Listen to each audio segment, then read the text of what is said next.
అతని వయస్సు 52 ఏళ్లు, ఆ బాలిక వయస్సు 14 ఏళ్లు. వాళ్ళిద్దరికీ పెళ్లి కుదిర్చారు పెద్దలు. తల్లిదండ్రులే తన జీవితాన్ని నాశనం చేస్తుంటే ఎదిరించలేకపోయింది ఆ అమ్మాయి. పేదరికం ఆమెను తల వంచేలా చేసింది. ముసలాడితో మూడు ముళ్లేసుకుంది. అయితే ఈ బాల్య వివాహం గురించి తెలుసుకున్న అధికారులు ఎంట్రీ ఇచ్చారు.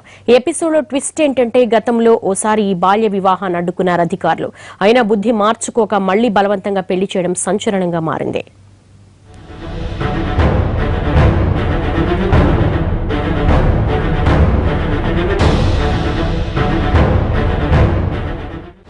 నల్గొండ జిల్లా త్రిపురారం మండలం మెట్టతండాలో జరిగిన బాల్య వివాహం సంచలనంగా మారింది.